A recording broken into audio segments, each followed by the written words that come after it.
কই তো সেই রাজপুত্র? ওই তো, ওই ছেলেটা, ওর নাম সেলিম। আচ্ছা তুই এখানে দাঁড়া, আমি একটু কথা বলে আসি। তুমি কি ওর ইন্টারভিউ নিতে যাচ্ছ নাকি?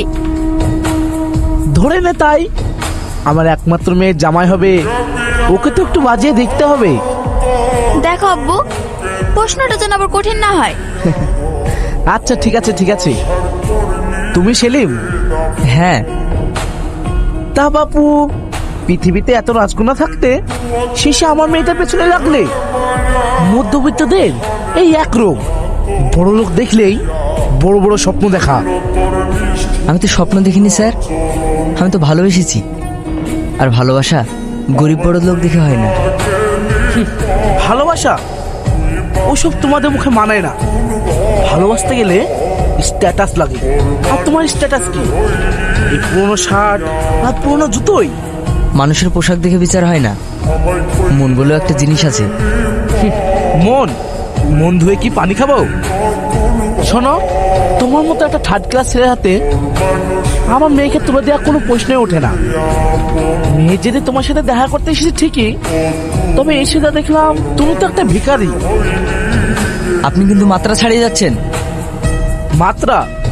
আরে তোমাদের মতো ছেলেদের এই পৃথিবীতে জন্ম নেওয়াটা ভুল।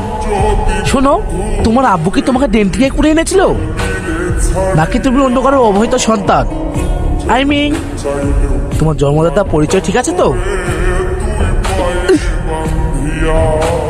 সেটা সেলিম, তোমার সাহস তো কম না, তুমি আমার আব্বুর গায়ে হাত তুলেছো। তুই না, তোমার আব্বু আমার বাবা মার চরিত্র নিয়ে কথা বলছে। দেখ মা, এই অশুভ ছেলেটার জন্য তুই আমার সাথে জেদ করেছিলি। ওর আসল রূপ দেখছিস? আমি শুধু ওর পরিবারের খোঁজ নিতে চেয়েছিলাম, আর ও আমাকে রাস্তাঘাটে মস্তানদের মতো মারলো। ছি সেলিম, তুমি যে এরকম বাজে ছেলে আমি আগে জানতাম না। তোমার মতো অমৃষের সাথে সম্পর্ক রাখা মানে নিজের সম্মান ধুলে মেশানো। আব্বু চলো।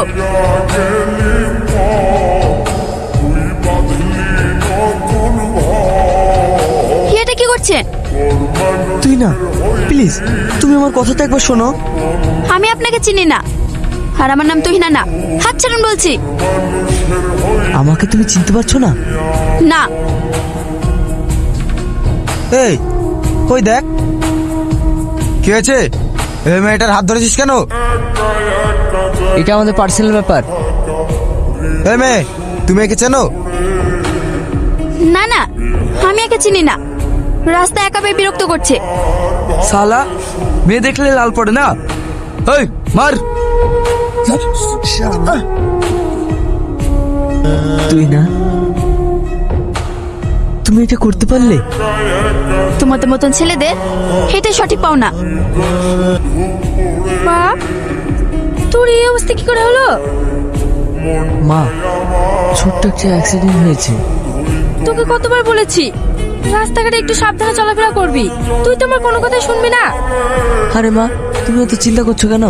আমার কিছু হয়নি, সামান্য একটু হাতে লেগেছে। ও 3-4 দিনের মধ্যে ঠিক হয়ে যাবে। ঠিক আছে চল, এখন একটু রেস্ট করবি।